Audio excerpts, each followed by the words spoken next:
Hi, I'm Maribel. My mom once looked me straight in the eye and said, "We all agreed. You're not welcome at Christmas." I didn't scream. I didn't beg.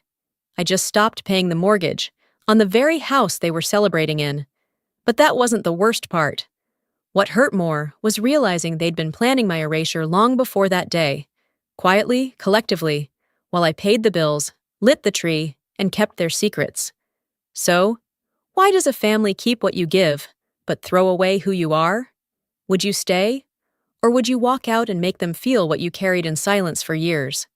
Let's talk about that. I checked my email that morning, expecting the usual. Some group message about who's bringing what dish, who's flying in from out of town, and what night we'd all cram into Mom's living room, pretending we hadn't avoided each other the whole year. But the inbox was empty. I refreshed it twice. Then a third time, out of habit, not hope. Still nothing. I stared at the screen a while longer, trying to tell myself maybe they hadn't started planning yet. Maybe they were waiting on something. But in my gut, I knew better. The silence wasn't accidental. It was orchestrated. Later that afternoon, I opened our shared family drive, where we usually uploaded the gift registry, dinner playlists, and that ridiculous spreadsheet Carlene made every year ranking who brought the most useful food. The folder was gone. I didn't panic. I didn't message anyone, not right away. I clicked around, tried an old invite link. Access denied.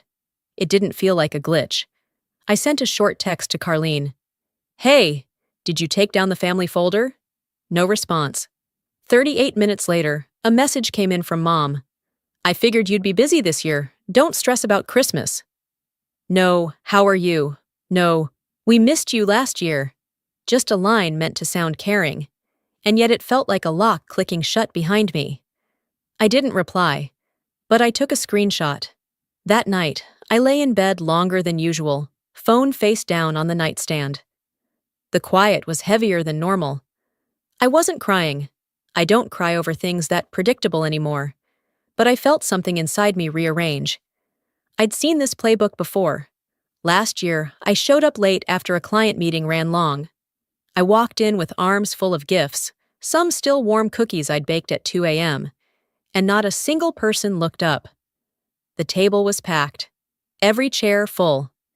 I ended up at the kitchen counter with a paper plate and no napkin. "Look who finally decided to show," someone mumbled. I didn't even catch who. "Doesn't matter." They all laughed. Back then, I told myself it wasn't intentional. People get stressed.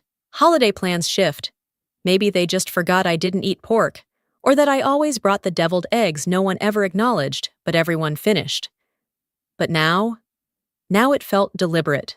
Like a group decision had been made about me, somewhere behind closed doors. Some digital vote I wasn't invited to join. I opened my laptop and pulled up my budgeting spreadsheet. I stared at the December mortgage line. 1,368, 1 to 20 times. Recurring auto payment. The same line had been there every month for the last 3 years.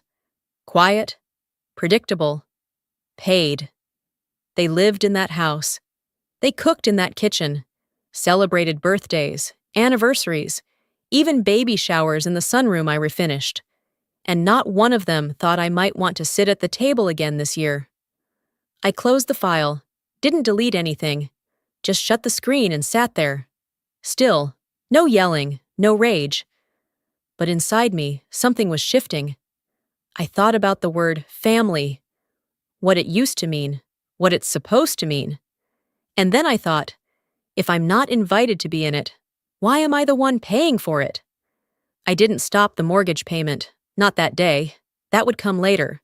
But something cracked inside me, clean and quiet like glass under pressure. And I knew it wasn't going to mend the same way again.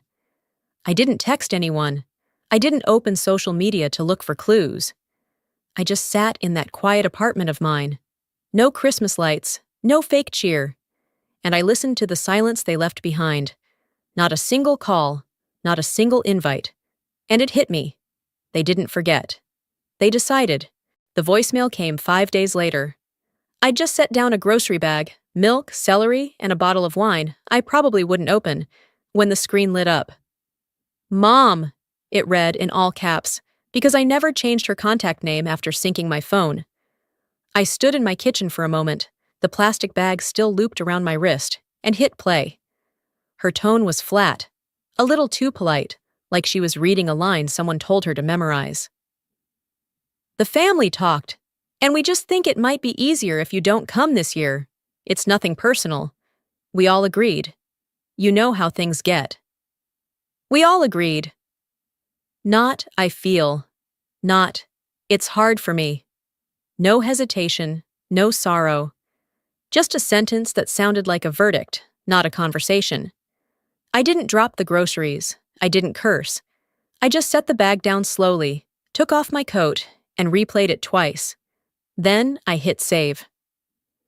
Later that night, I opened our old group text, me, Carlene, and 2 cousins, only to find the name had changed.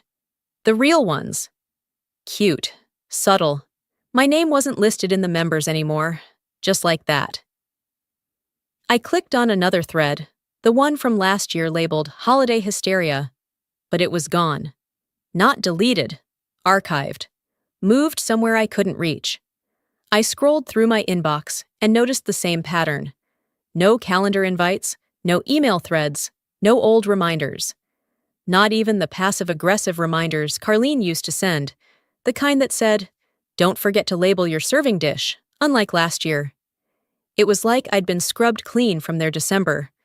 And this time, there wasn't even the pretense of forgetting. They had removed me. Carefully, cleanly. Like dusting off an old picture frame before putting someone else's photo inside. It was about 10 p.m. when I finally cracked open a bottle of red and sat down in the silence. I was halfway through checking work emails when I saw a comment under one of my cousin Kayla's posts. So glad everyone could be there for the vote. Hard, but necessary. Vote? I clicked the post open. It was a group selfie, 12 smiling faces, mostly familiar, all seated around Mom's dining table. The caption read, "Doing what's best for the whole family isn't always easy, but it's worth it." My stomach didn't sink. It stiffened, like bracing for impact. I zoomed in. Carlene was holding up a wine glass. Uncle Todd was laughing. Mom sat at the end of the table, her hand on Kayla's shoulder like she'd just passed down the crown. There was no empty seat for me, no place card, no space held. They had a meeting, without me, and made a decision, about me. They didn't think I'd find out, or maybe they just didn't care if I did. I closed the post, muted the group, and turned off my phone. The next morning, I listened to Mom's voicemail again while brushing my teeth. She sounded rehearsed, like someone trying to break bad news without getting any on her clothes. I heard the line again. "We all agreed. You're not welcome." There was no hesitation in her voice. No pause, no guilt. She might as well have said, "Your position has been eliminated." I didn't call her back. I didn't text Carlene. But I opened a clean document on my laptop and started typing, "Mortgage paid from 2020 to present. Christmas dinner, $312 groceries last year. Oven repair, March 2021, $645. Utilities paid for June-August. Down payment assist, notarized July 2019. It wasn't rage that made me do it. It was clarity. If they were going to erase me from the story, I'd keep a copy for myself. After saving that spreadsheet, I shut my laptop and stared at my hands for a while, palms open, fingertips twitching slightly, like they were trying to hold on to something that had already slipped away. A few hours later, sometime around lunch, Carlene's name lit up on my screen. A message, short, precise, no emojis, no cushion. "You always made things tense. Honestly, it's better this way." Then another line, like a footnote she'd been waiting years to write. "You were never really good at being part of this family." I blinked at it. Once. Then again. I didn't respond. I didn't forward it to anyone. I just took a screenshot and saved it in the same folder where I'd been tracking the rest of their quiet revisions of my place in their narrative. You don't have to shout when you're erasing someone. Whispered edits work just as well. That evening, I reheated some leftover risotto and flipped through a drawer looking for stamps. I didn't know why. maybe just something to do. My phone buzzed again, and this time, it was a memory from my photo app. 3 years ago, a picture of the Christmas gifts I'd shipped overnight from my apartment in Raleigh to Mom's house in Asheville. I'd stayed late at work to afford those presents. A bracelet Carlene had casually admired back in May. A scarf I'd found online, in just the shade Mom used to wear in her old teaching photos. But in the photos posted from that Christmas morning, ones I saw only later through someone else's public album, the tags had been changed. "From all of us," Carlene said proudly in one of the captions. Everyone was gathered around, clapping. I wasn't there. I wasn't mentioned. I was just folded into the collective, repackaged and sold as a group effort. Not one person corrected her, not even Mom. That moment had lodged in the back of my mind, like a piece of glass in soft flesh. Sharp, but ignorable. Until now, I set my phone face down on the table and stood up, suddenly restless. I walked to the window, peered out over the dim outline of the neighborhood below. Across the street, a couple had just finished putting up their Christmas lights. White and gold, classic. The kind Mom used to love. I hadn't bought a tree. I hadn't even bothered with a wreath this year. That same evening, maybe out of masochism, or maybe because I was tired of being surprised by what didn't shock me anymore, I pulled up Facebook and tapped into my mother's page. The first post that greeted me was a picture of her dining room. 12 chairs, candles flickering, a turkey in the center. My youngest cousin Kayla holding a tray of rolls, smiling like she'd won something. The caption read, "Grateful for everyone who made this family whole again this year." That word, whole, hit harder than anything Carlene had typed. Harder than Mom's voicemail, harder than the silence. I zoomed in on the photo. I recognized the place cards, Carlene's overdone cursive, the glitter pen she'd used for years. There wasn't an empty chair. There wasn't a missing name. I wasn't expected. I wasn't wanted. I shut the app and reached for my calendar. There, still nestled between two meetings, was my PTO approval for December 22nd through the 27th. I'd requested it back in October. I'd even booked the flight weeks ago, just in case. I canceled the request. Then the flight. It was non-refundable, but I didn't care. The thought of sitting in an airport, wondering if anyone would pick me up on the other end, made my stomach twist. This wasn't a protest. This was a decision. They wanted a Christmas without me, so they'd get it. The next day, I made myself a full breakfast, eggs, sourdough toast, even orange slices, and opened my banking app while sipping coffee. The mortgage payment was scheduled to hit in 3 days. I stared at the number, not because I couldn't afford it, but because I finally asked myself the one question I'd never let fully land. Why was I still paying for a life I wasn't allowed to be in? It's funny the way exclusion works. It starts with subtle things. Forgotten texts, rearranged plans, missed birthdays you pretend weren't deliberate. But eventually, it grows roots. And one morning, you realize it's not just that they don't see you. They never did. I didn't move for a while after that question settled in me. Why was I still paying for a life I wasn't even invited to be part of? The thought didn't leave when I showered or when I walked to the corner store later for a new box of tea I didn't need. It sat with me, steady and quiet, like an answer already decided before I asked the question.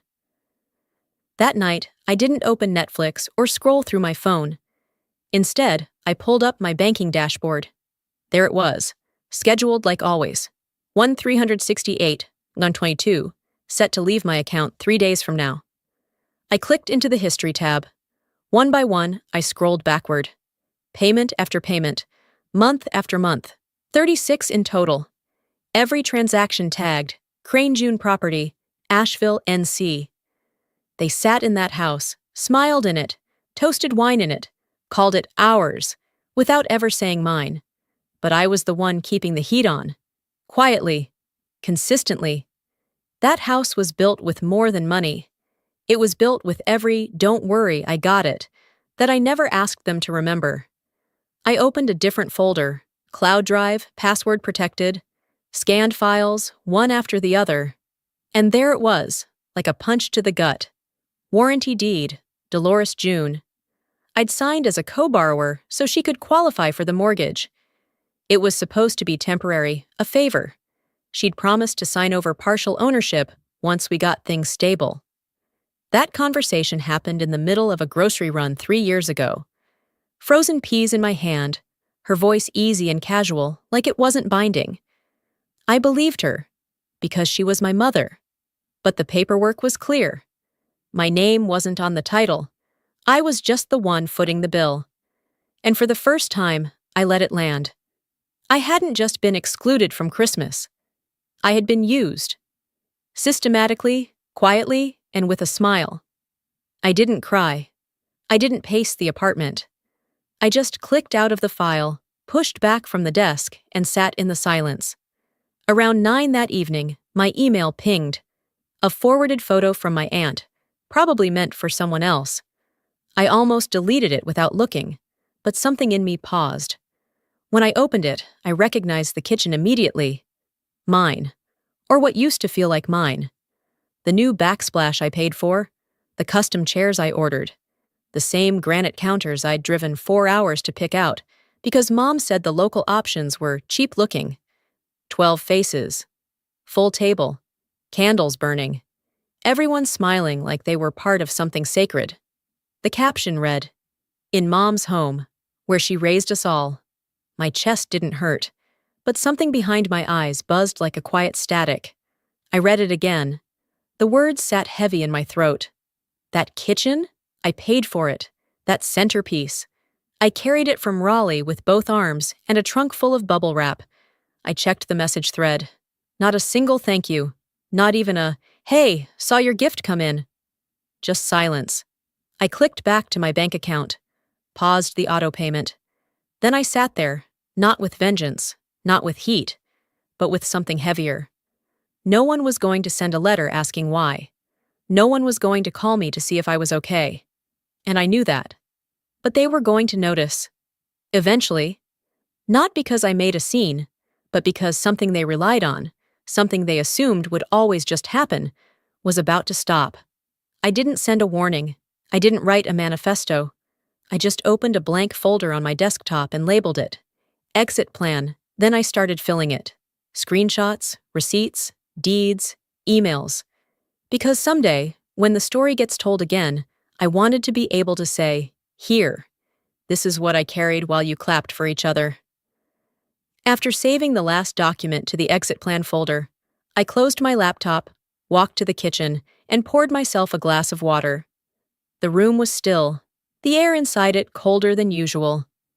I leaned against the counter, glass in hand, listening to the low hum of the refrigerator and the tick of the wall clock that always ran 2 minutes slow. I didn't tell anyone what I had done. I didn't owe them that. 2 days later, December 21st, I logged into my bank account and canceled the mortgage auto payment. Just like that. One click. No ceremony. No warning.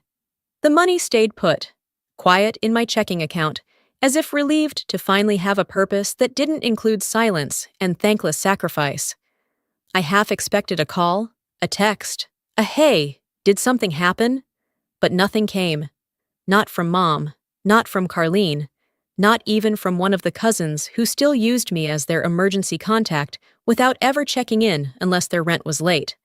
They didn't notice. Or if they did, they didn't say anything, which only confirmed what I'd suspected. They had never imagined I was essential.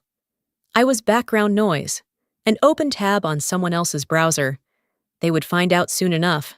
The next morning, while my tea steeped, I pulled up the logins for the utilities. Electric, gas, internet, homeowner's insurance, all still in my name. Originally, Mom had asked me to just help her out for a few years, back when she stopped teaching and claimed her Social Security benefits. "Just until I hit 60, she'd said. "You know, give me some breathing room." That was 4 birthdays ago. I opened each account and clicked Cancel Service one by one, carefully documenting every confirmation number. I wasn't being petty. I was being clean. I forwarded every cancellation email to myself, CC'd a second inbox I rarely used, then closed the laptop. Let them call the utility companies. Let them explain how they'd never switched the accounts over because they assumed the payments would just keep coming. Let them realize the lights were never automatic. December 24th came without fanfare. I didn't hang ornaments. I didn't play music. I made soup from scratch and let it simmer while I wrapped a gift for my neighbor's daughter, a girl who brought my mail up the stairs whenever it rained. By 5:30, I was curled up on the couch, bowl in my lap, when my phone buzzed. It was a group text I hadn't been part of in weeks, but one of the cousins must have looped me in by accident. "Someone call Duke Energy. Power just went out mid-potluck. Mom is freaking. Carlene yelling, everything's black." I stared at the message. Then, like muscle memory, I opened my email and searched account closed. There it was. December 20th. Confirmation that service to the Asheville property would end at 6 p.m., Christmas Eve, 6:14 p.m., and they were already in darkness. I didn't reply. I didn't smile. I just leaned back, the bowl of soup still warm in my lap, and whispered to no one. They thought comfort was free. An hour later, another message came through. "Maribel, did you do this?" I let the phone go dark in my hand. Because the answer didn't need to be spoken. They knew. The second that house blinked out like a burned-out bulb, they knew. Carlene must have screamed. Dolores probably called customer service, flustered, trying to fake polite outrage. "What do you mean the account's inactive?" "Well, ma'am, you're not listed as the primary or secondary holder." And it would dawn on her, like the lights weren't going to. I imagined them lighting candles, scrambling for flashlights, while guests milled around uncomfortably in the kitchen I paid to remodel.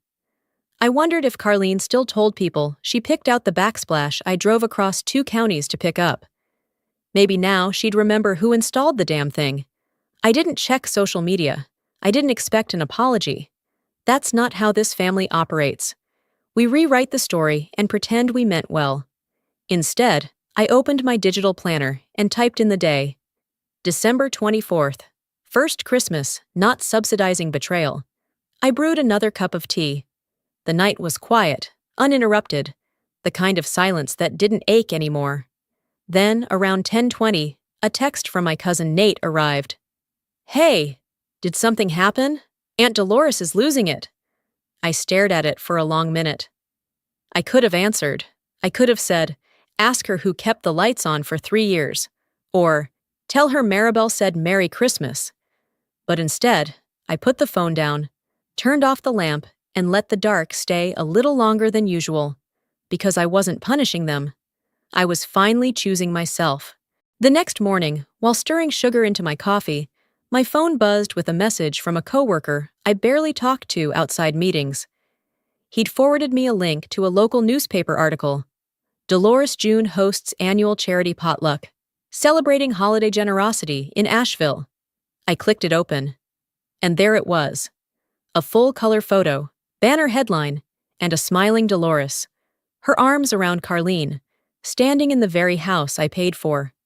My tile floor, my refinished windows, my custom chandelier they once called too modern, until it became the perfect photo backdrop. Not one mention of my name, not even a line saying the house belonged to someone else. The caption beneath the photo read, "Special thanks to the Bishop family for opening their beautiful home to the community." I didn't even realize I was laughing until I heard myself. Not a joyful sound, short, bitter, disbelieving. Dolores had outdone herself. That wasn't just omission. That was theft in pearls and pressed lipstick.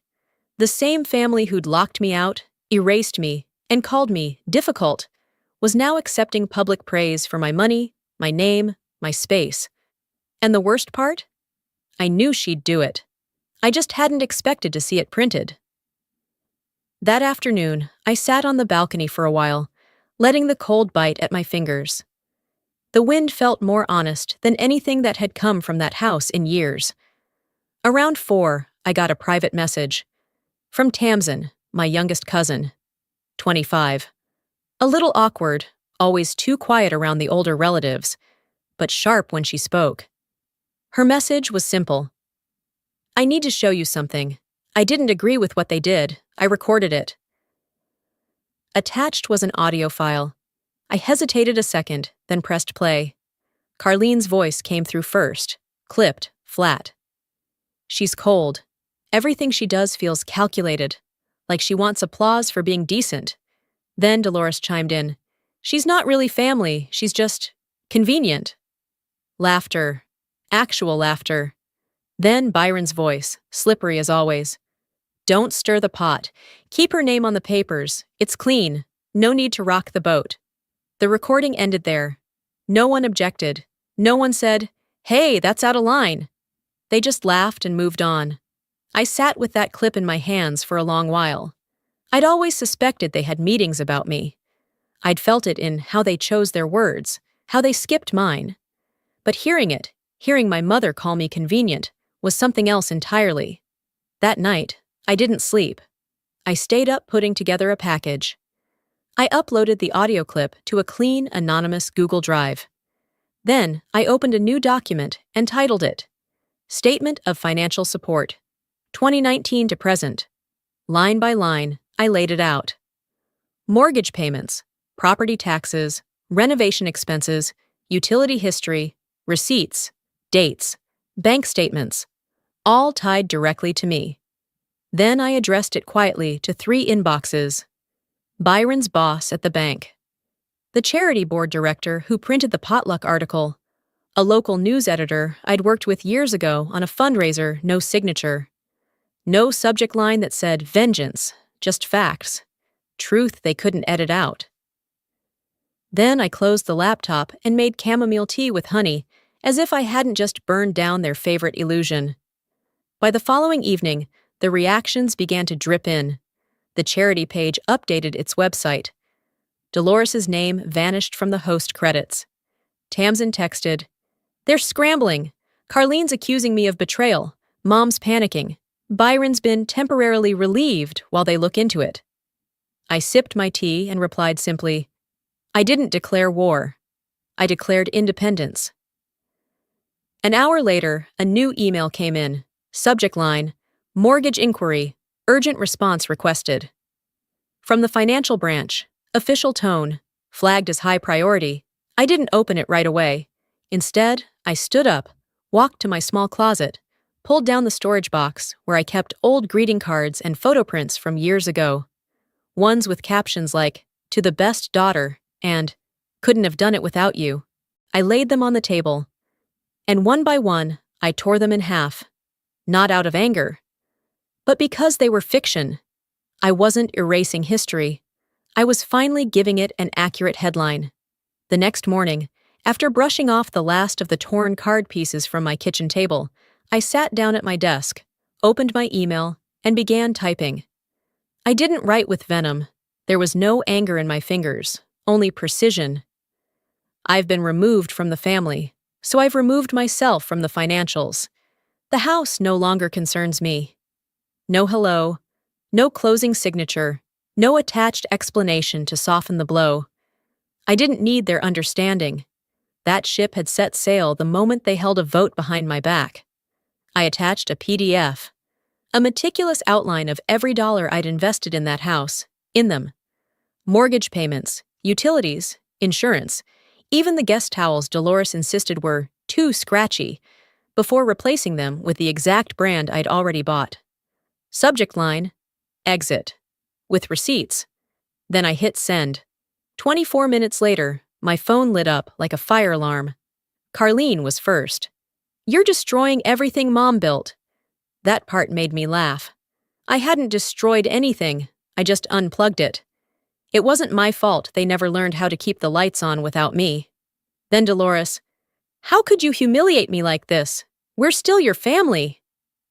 Still, like there was ever a pause between who they pretended to be and what they actually were. I didn't reply. Byron never called. Probably too busy talking to HR after the anonymous report landed on his supervisor's desk, with his exact quote from the recording, "Keep her on the mortgage. No need to rock the boat." The charity board released a statement that same afternoon. "We've been made aware of inconsistencies regarding our recent donor recognition and have updated our records to reflect the correct sources of support. No names mentioned, but no need. The timeline spoke for itself. That night, I walked 2 blocks to Norma Fisk's house, the elderly neighbor who'd lived next to my mom for over a decade. She'd always waved politely, but never said much beyond the basics. This time, she opened the door before I knocked. "I saw the news," she said, holding out a small plate of oatmeal cookies. "And I figured you could use someone who's not surprised." We sat on her porch swing with the cookies between us and a thick quilt over our knees. She sipped sweet tea from a mason jar and gave me the kind of look people save for funerals. 1 part respect, 1 part sorrow. "I've lived next to your mother for 17 years, Norma said slowly. "You were always the strong one. That's why she tried so hard to erase you. Couldn't control you. Couldn't shape you. So she cut around you." I didn't speak for a moment. Then I nodded once and whispered, "She almost succeeded." Norma smiled gently, the way people do when they've seen enough in life to know what winning really looks like. "She didn't," she said. When I got home, I opened the drawer where I used to keep every photo that proved I'd belonged. The group snapshots from birthdays I wasn't really part of. The holiday cards that listed everyone's name but mine, even though I was the one who printed them. I didn't burn them. I didn't tear them like the greeting cards. I just threw them out, straight into the trash, no drama. Not because they made me angry, because they didn't matter anymore. Later that evening, I lit a candle in the kitchen. Not for atmosphere, but to remind myself that I could make light too. That my space was warm, even when theirs had gone cold. Just as I sat down on the couch, phone buzzing against the cushion, I glanced at the screen. "Tamsin, Grandma just asked if you were okay. Should I tell her the truth?" I stared at the message for a while, then typed back, "Tell her I'm more than okay. Tell her I'm finally visible." The message delivered. No dots of reply, no follow-up. But I didn't need one, because for once, I wasn't trying to be heard. I was simply done trying to disappear. I set the phone back on the couch cushion and sat there for a few more minutes, watching the snow drift outside my window.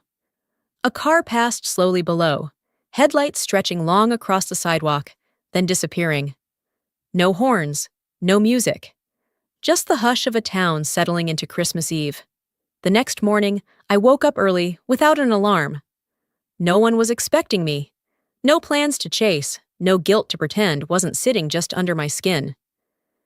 I made coffee, pulled on a sweater, and drove into town. The bank wasn't busy.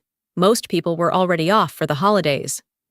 I walked up to the counter with my folder in hand, the one I'd labeled in red marker, "Mortgage Transfer." The woman behind the glass greeted me with a smile too wide for the hour. "I need to formally transfer responsibility for a loan I co-signed," I said. She blinked. "Would you like to schedule a meeting with one of our loan officers to review?" "No, I don't need to review anything. Just process the transfer." She hesitated, fingers poised above her keyboard. "This means you'll be removing your name and assigning all financial liability to Dolores June," I said calmly. "She's the listed owner of the property. She'll handle things from now on." "You understand you're waiving all rights to that asset?" "I understand," I said, handing her the notarized form I'd prepared the week before. "Trust me, I understand better than anyone else."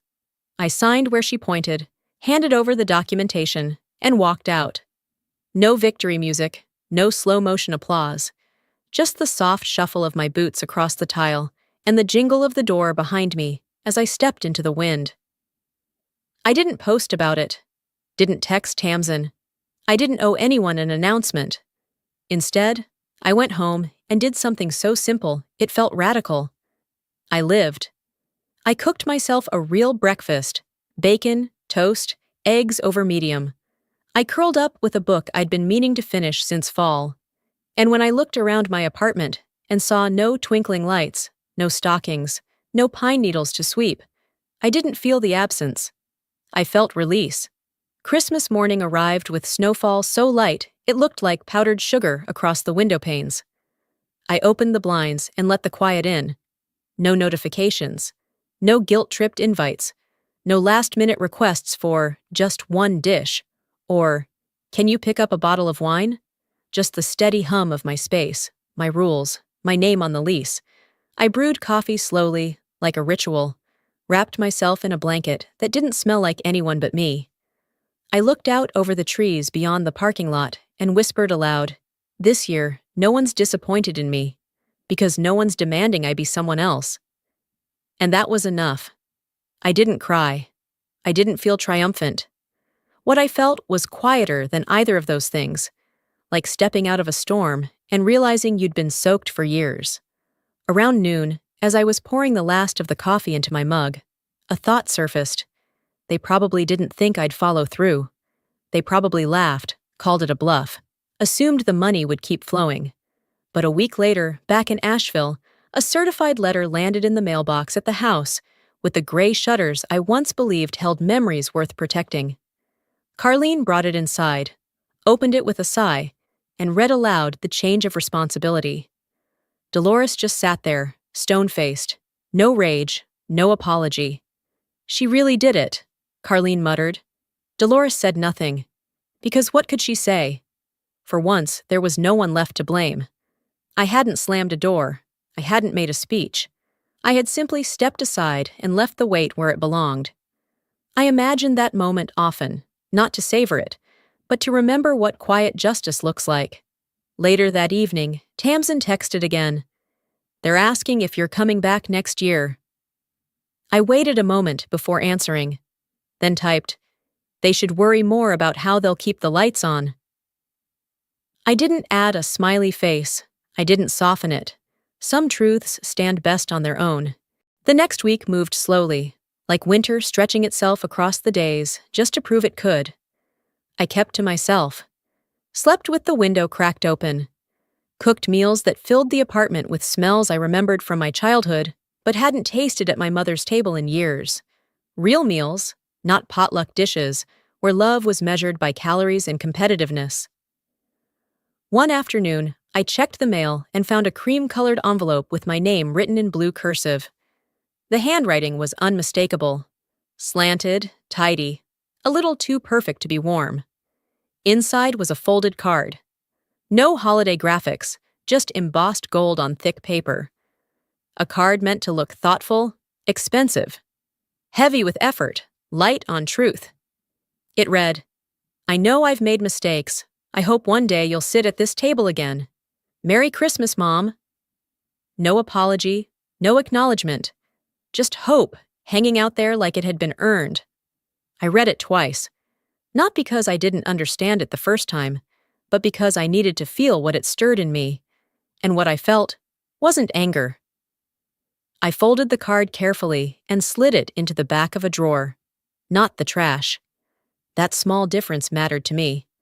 I hadn't stopped caring entirely. I'd just stopped negotiating my worth for a seat they didn't offer in good faith. Forgiveness, I was learning, wasn't about them. It was about what I didn't want to carry anymore. A few days later, Tamsin knocked on my door with a plastic container of molasses cookies and a scarf half-knitted hanging from her coat pocket.